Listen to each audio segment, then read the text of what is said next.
गुजरात के white desert यानी कि रन ऑफ कच्छ की बात करने जा रहे हैं। अगर आप रण उत्सव में शामिल होना चाहते हैं और कच्छ जाने का प्लान बना रहे हैं तो ये वीडियो आप लोगों के लिए काफी यूजफुल है, क्योंकि आज की वीडियो में मैं आप लोगों को बताऊंगा कि आपको रन ऑफ कच्छ कैसे जाना है, कच्छ में हमको रुकने की क्या व्यवस्था है और साथ ही साथ हमको वहाँ भोजन की क्या व्यवस्था होगी, रण उत्सव कच्छ में शामिल होने के लिए हमको क्या क्या चीजों की आवश्यकता पड़ेगी और साथ ही साथ हमको कौन से सीजन में जाना चाहिए और हमको कितने दिन का ट्रिप बनाना चाहिए। रन ऑफ कच्छ में हमको और भी कौन कौन से दर्शनीय स्थल हैं जहां हमको विजिट करना है और इन सारी जगहों को विजिट करने के लिए हमारा साधन क्या होगा, और अंत में हम ये जानेंगे कि रन ऑफ कच्छ को एक्सप्लोर करने के लिए आपको एक व्यक्ति का कुल खर्चा कितना लग जाएगा। तो दोस्तों बने रहिए मेरे वीडियो में, एक एक करके सारी बातों को मैं विस्तार पूर्वक वर्णन करूंगा, जिससे आपको कच्छ रण उत्सव घूमने में काफी सहूलियत होगी और साथ ही साथ आपका खर्चा भी कम आएगा। तो दोस्तों प्रारंभ करते हैं बिना विलंब किए। सबसे पहली बात करते हैं कि आपको रन ऑफ कच्छ कैसे पहुंचना है। दोस्तों कच्छ पहुंचने के लिए आपके पास दो बड़े ऑप्शन है। पहले ऑप्शन की अगर मैं बात करूं वो है आपका बाई ट्रेन। दोस्तों आप अपने विभिन्न शहरों से जहां से भी आप बिलोंग करते हैं वहां से आप डायरेक्ट ट्रेन देखिए भुज के लिए। अगर आपको भुज तक की ट्रेन मिल जाती है तो वेल एंड गुड, अदरवाइज आप राजकोट या फिर अहमदाबाद से भी अपनी ट्रेन बदल के भुज तक आ सकते हैं। यानी कि भुज आपका नियरेस्ट रेलवे स्टेशन है कच्छ से। भुज से जो कच्छ की दूरी है वो आपका लगभग 82 किलोमीटर पड़ जाता है और ये 82 किलोमीटर तय करने के लिए आपके पास दो ऑप्शन है। पहला ऑप्शन तो ये है कि आप बस के माध्यम से भुज से कच्छ पहुंच सकते हैं। भुज से कच्छ पहुंचने के लिए आपको लगभग 2 से ढाई घंटे लगेंगे बस में, और बस वाला जो आपका एक व्यक्ति का कॉस्ट लेता है वो आपका 50 से 55 रुपए लेता है। और दूसरा यहाँ पे ऑप्शन है वो है आपका स्कूटी या फिर आप बाइक हायर करके रेंट पे जा सकते हैं। दोस्तों भुज रेलवे स्टेशन के बाहर आपको बहुत सारे वहाँ पे ट्रैवल एजेंट मिलेंगे जहाँ से आप अपनी बाइक हायर करके या फिर स्कूटी हायर करके आप कच्छ पहुंच सकते हैं। ये 82 किलोमीटर की दूरी तय करने के लिए आपको मैंने बताया 2 से ढाई घंटे लगेंगे। स्कूटी का जो दोस्तों कॉस्ट होता है वो आपका 600 रुपए होता है। वही अगर आप बाइक लेते हैं यानी कि बुलेट लेते हैं तो आपका 800-1000 रुपए आपका ये चला जाता है। तो दोनों ऑप्शन आपके सामने है, जो भी आपको कंफर्ट लगे उस हिसाब से आप अपने कच्छ पहुंच सकते हैं। चलिए दोस्तों दूसरे बड़े ऑप्शन की बात करते हैं, यानी कि अगर आप फ्लाइट से आना चाहते हैं तो दोस्तों फ्लाइट से आने के लिए आपको भुज में ही एयरपोर्ट मिलेगा, लेकिन यहाँ पे ज्यादा फ्लाइट्स का डेस्टिनेशन नहीं होने की वजह से शायद आपको भुज तक के लिए डायरेक्ट फ्लाइट ना मिले। तो यहाँ पे दूसरा जो एयरपोर्ट है वो है कंडला एयरपोर्ट, जिसको गांधीधाम एयरपोर्ट के नाम से भी जाना जाता है। दोस्तों कंडला एयरपोर्ट से आपकी जो कच्छ की दूरी है वो आपकी 120 किलोमीटर के लगभग पड़ जाती है, और ये 120 किलोमीटर तय करने के लिए या तो आप बस के माध्यम से आ सकते हैं या फिर आप चाहें तो टैक्सी बुक करके भी आ सकते हैं। दोस्तों कुछ टूरिस्ट अहमदाबाद एयरपोर्ट से भी डायरेक्ट कच्छ आते हैं अगर उनको ऑप्शन नहीं मिलता है। तो दोस्तों ये बातें थी कि आपको कच्छ पहुंचने के लिए कौन कौन सा साधन मिलेगा। अगली बात करते हैं दोस्तों कि हम कच्छ पहुंच चुके हैं और हमको कच्छ में अब कहाँ स्टे करना है और हमको स्टे करने के लिए कौन कौन से ऑप्शन है। दोस्तों यहाँ पे स्टे करने के लिए थोड़ा सा आपको कॉस्टली पड़ता है, क्योंकि जो कच्छ है वो केवल रण उत्सव पर्व में ही जाने में मजा आता है। अभी मैं आगे आपको बताऊंगा कि आपको कौन से समय पे जाना चाहिए। तो दोस्तों यहाँ पे कच्छ में स्टे करने के लिए आपके पास 3 ऑप्शन है। पहले ऑप्शन की बात करूं तो वो है आपका प्राइवेट होटल्स, जो कि आप रुक सकते हैं भुज में। भुज में आपको ढेर सारे प्राइवेट होटल्स मिल जाएंगे जो कि 500-600 रुपए से स्टार्ट हो जाते हैं होटल के कॉस्ट, और आप वहाँ स्टे कर सकते हैं अगर आप चीपेस्ट मोड अपनाते हैं तो। दूसरा ऑप्शन आपके पास है जो कि आप कच्छ में अपना स्टे बना सकते हैं, वो है आपका रिसोर्ट या फिर होम स्टे। दोस्तों होम स्टे यानी कि कुछ लोगों का जो घर होता है वो आपको होम स्टे भी देते हैं और वो एक आपसे नॉमिनल चार्ज लेते हैं, लेकिन वो होम स्टे का एक अलग ही अनुभव होता है, क्योंकि वहाँ के आपको ट्रेडिशनल चीजें देखने को मिलती है, कैसे गुजरातियों का वहाँ रहन सहन, उनका लाइफ स्टाइल आपको देखने को मिलेगा। तो उसका जो कॉस्ट होता है वो होता है 2000 से 2500 रुपए, और वो आपको एक होम स्टे दे देते हैं। ये होम स्टे एक नॉर्मल होम स्टे नहीं है, आप देख सकते हैं इस तरीके से आपको यहाँ पे होम स्टे दिया जाएगा और आप यहाँ पे अपनी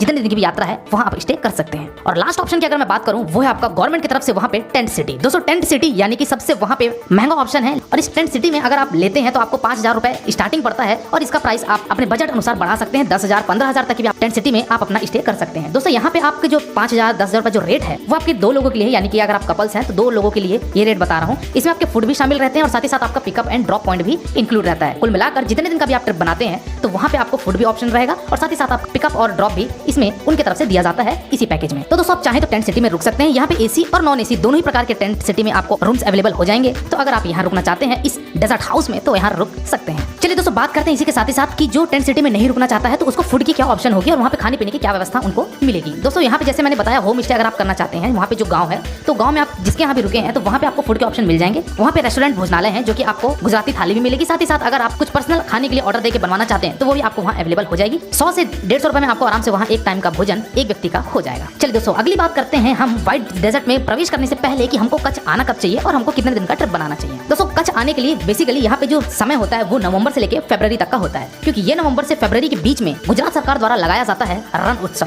दोस्तों ये रण उत्सव व्हाइट डेजर्ट पे यानी कि सफेद रेगिस्तान पे ये लगाया जाता है, जहाँ पे विभिन्न प्रकार के कार्यक्रम कराए जाते हैं। गुजराती डांस, वहाँ के फोक डांस और भी सांस्कृतिक कार्यक्रम, लोकगीत, ये सारी चीजें वहाँ आयोजन की जाती है। साथ ही साथ वहाँ शॉपिंग के भी स्टॉल लगाए जाते हैं, हैंडीक्राफ्ट, हैंडलूम्स, ये सब चीज आप खरीद सकते हैं। तो ये नवंबर से लेकर फरवरी तक का एक रण उत्सव मनाया जाता है जो कि गुजरात गवर्नमेंट की तरफ से ऑर्गेनाइज किया जाता है। तो नवंबर से फरवरी के बीच में आप रण उत्सव जा सकते हैं, और यहाँ पे पूर्णिमा के दिन जो यहाँ पे व्हाइट रेगिस्तान पे अगर आप जाते हैं तो आपको एक काफी शानदार अनुभव प्राप्त होता है, क्योंकि पूर्णिमा के दिन आप जानते हैं कि फुल मून वहाँ पे आते हैं और जब सफेद रेती पर उनकी किरणें पड़ती हैं तो कुछ अनोखा दृश्य यहाँ पे देखने को हमको मिलता है। तो दोस्तों नवंबर से फरवरी के बीच आप जा सकते हैं। बात करते हैं कि आपको कितने दिन का स्टे बनाना चाहिए। तो दोस्तों आपको 2 दिन के लिए स्टे बनाना चाहिए अगर आप रण उत्सव आते हैं तो। वही अगर आप भुज भी घूमना चाहते हैं, हो सकता है आपका आने वाले समय पे प्लान ना बने, तो मैं ये रिकमेंड करूंगा कि आप 3 दिन का ट्रिप बनाइए, क्योंकि एक दिन आपको इंक्लूड करना पड़ेगा भुज के लिए। दोस्तों भुज में भी कुछ दर्शनीय स्थल है, तो वहाँ भी आप घूमिए, और साथ ही साथ आपको मांडवी बीच में भी जाना है, वहाँ भी आप घूमेंगे, तो कम से कम 3 दिन का ट्रिप आप जरूर बनाइएगा।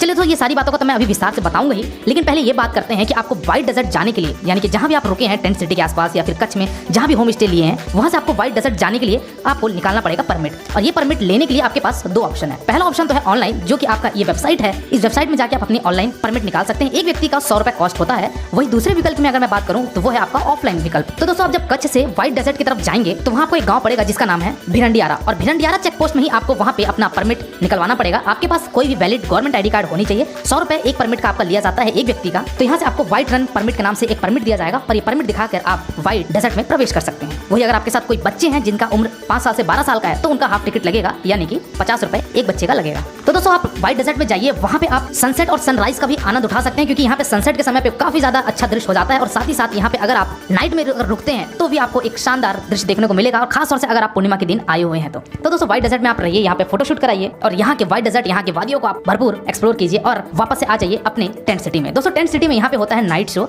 जो कि इसी रण उत्सव का एक हिस्सा है।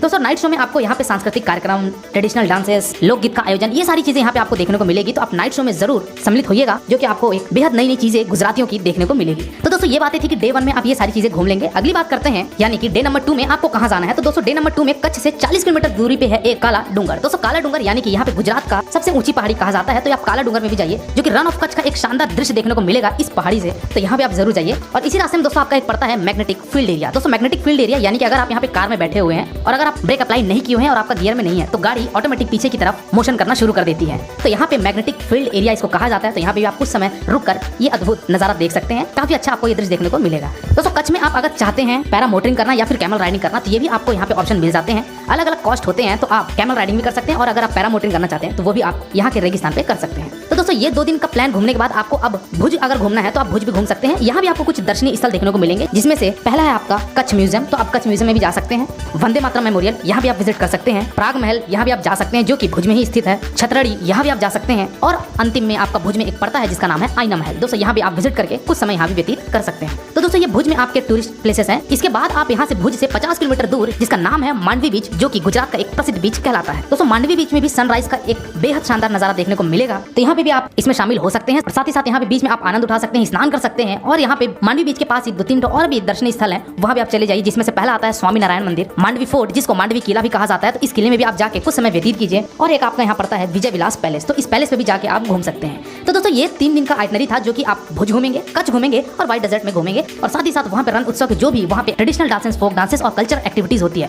उसमें भी शामिल हो सकते हैं। और इन सारी जगहों को घूमने के लिए दोस्तों आपका 2 ऑप्शन मैंने बताया। एक तो ये कि आप बस के माध्यम से घूम सकते हैं जहाँ भी आपको जाना है। मांडवी बीच के लिए भी दोस्तों आपको भुज से बस मिल जाती है, जो कि आपका 40 रुपए लेती है और आपको भुज से मांडवी बीच छोड़ देगी। और दूसरा ऑप्शन तो मैंने आपको बताया था कि अगर आप स्कूटी या फिर बाइक हायर किए हुए हैं तो इससे भी इन सारी जगहों को एक्सप्लोर कर सकते हैं। चलिए दोस्तों लास्ट बात करते हैं कि आपको रण उत्सव यानी कि रन ऑफ कच्छ को घूमने के लिए एक व्यक्ति का कुल खर्चा कितना लग जाएगा। दोस्तों अगर आप 3 दिन का ट्रिप बनाते हैं और अगर आप टेंट सिटी में रुकते हैं, तो एक व्यक्ति का जो खर्चा आएगा वो अप्रॉक्सिमेटली आपका 9,000 से 10,000 रुपए लग जाएगा। दोस्तों इस फेयर में मैंने किसी भी तरीके के आपके ट्रेन के टिकट, फ्लाइट के टिकट को ऐड नहीं किया है। इस फेयर में मैंने केवल और केवल आपके 3 दिन के ट्रिप में होने वाले खर्चे, यानी कि फूड के खर्चे, ट्रांसपोर्टेशन के खर्चे और जो भी आपके एकोमोडेशन के खर्चे हैं, इन खर्चे को अगर जोड़ा जाए तो आपका 9,000 से 10,000 रुपए एक व्यक्ति का लग जाएगा। तो दोस्तों ये था रन ऑफ कच्छ का एक संपूर्ण वर्णन।